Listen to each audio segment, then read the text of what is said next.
ಚಿತ್ರದುರ್ಗದ ರೇಣುಕಾಸ್ವಾಮಿ ಕೊಲೆ ಪ್ರಕರಣಕ್ಕೆ ಸಂಬಂಧಪಟ್ಟಂತೆ ನಟ ದರ್ಶನ್ ಅಂಡ್ ಗ್ಯಾಂಗ್ಗೆ ಶುರುವಾಗ್ತಾ ಇದೆ ನಡುಕ. ಇವತ್ತು ಎಲ್ಲ ಆರೋಪಿಗಳು ಕೂಡ ಹಾಜರಿರಬೇಕು ಅಂತ ಹೇಳಿ ದೋಷಾರೋಪ ಪಟ್ಟಿಯನ್ನು ನಿಗದಿ ಮಾಡಲಾಗ್ತಾ ಇದೆಯಲ್ಲ, ಈ ಸಂದರ್ಭದಲ್ಲಿ ಎಲ್ಲರೂ ಕೂಡ ಹಾಜರಿರಬೇಕು ಅಂತ ಹೇಳಿ ಬೆಂಗಳೂರಿನ CCH 64ರ ಹಾಲ್ನಲ್ಲಿ ಇವತ್ತು ಚಾರ್ಜ್ ಫ್ರೇಮ್ ಮಾಡಲಾಗುತ್ತೆ. ಮಧ್ಯಾಹ್ನ 3 ಗಂಟೆಗೆ ಚಾರ್ಜ್ ಫ್ರೇಮ್ ಅಂದರೆ ದೋಷಾರೋಪ ಪಟ್ಟಿಯನ್ನು ಹೊರಡಿಸಲಾಗುತ್ತೆ. ಎಲ್ಲ ಆರೋಪಿಗಳು ಕೂಡ ಇವತ್ತು ಹಾಜರಿರಬೇಕಾಗತ್ತೆ. ದರ್ಶನ್ ಸೇರಿ 17 ಆರೋಪಿಗಳು ಕೂಡ ಹಾಜರಾಗಬೇಕಾಗತ್ತೆ. ದೋಷಾರೋಪ ನಿಗದಿ ಆದ ನಂತರದಲ್ಲಿ ಟ್ರಯಲ್ ನಡೆಸುವಂಥ ದಿನಾಂಕ ನಿಗದಿ ಆಗುತ್ತೆ. ಅಲ್ಲಿಗೆ ಇಲ್ಲಿವರೆಗೂ ಕೂಡ ತನಿಖಾ ಹಂತದಲ್ಲಿ ಸಂಪೂರ್ಣ ದೋಷಾರೋಪ ಪಟ್ಟಿಯನ್ನು ಪೊಲೀಸರು ಕೋರ್ಟ್ಗೆ ಸಲ್ಲಿಸಿದ್ದಾರೆ. ಈಗ ಟ್ರಯಲ್ ವಿಚಾರಣೆ ಆರಂಭವಾಗುವಂಥ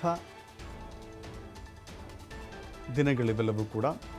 ಹೀಗಾಗಿ ಚಾರ್ಜ್ ಫ್ರೇಮ್ ಮಾಡಬೇಕಾಗಿರುವ ಕಾರಣಕ್ಕಾಗಿ ಎಲ್ಲ ಆರೋಪಿಗಳು ಖುದ್ದು ಹಾಜರಿರಬೇಕು ಅಂತ ಹೇಳಿ ಸೂಚನೆ ಕೊಡಲಾಗಿದೆ.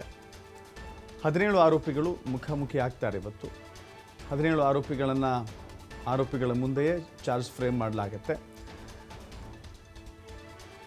ಪೊಲೀಸರು ಬಹಳ ದೊಡ್ಡ ತನಿಖೆಯನ್ನು ಮಾಡಿದರು. ದೊಡ್ಡ ಪ್ರಮಾಣದ ಚಾರ್ಜ್ ಶೀಟನ್ನು ಕೂಡ ಸಲ್ಲಿಕೆ ಮಾಡಿದ್ದಾರೆ. ಎಲ್ಲ ಎವಿಡೆನ್ಸ್ಗಳನ್ನು ಕಲೆಕ್ಟ್ ಮಾಡಿದ್ದಾರೆ. ಅನೇಕ ಎವಿಡೆನ್ಸ್ಗಳಿದ್ದಾವೆ, ಅದರ ಜೊತೆಗೆ ಸಾಕ್ಷ್ಯಗಳಿದ್ದಾವೆ, ಡಿಜಿಟಲ್ ಎವಿಡೆನ್ಸ್ಗಳಿದ್ದಾವೆ, FSL ರಿಪೋರ್ಟ್ಗಳಿದ್ದಾವೆ, ಮೊಬೈಲ್ ಟ್ರ್ಯಾಕ್ ಮಾಡಿದಂಥ ಲೊಕೇಶನ್ಗಳಿದ್ದಾವೆ. ಹೀಗೆ ಅನೇಕ ಅಂಶಗಳನ್ನು ಒಳಗೊಂಡಂತೆ ಚಾರ್ಜ್ ಶೀಟನ್ನು ಸಲ್ಲಿಕೆ ಮಾಡಲಾಗಿತ್ತು. ಈಗ ಟ್ರಯಲ್ ಆರಂಭ ಆಗುತ್ತೆ. ಟ್ರಯಲ್ನ ದಿನಾಂಕವೂ ಕೂಡ ನಿಗದಿ ಆಗುತ್ತೆ.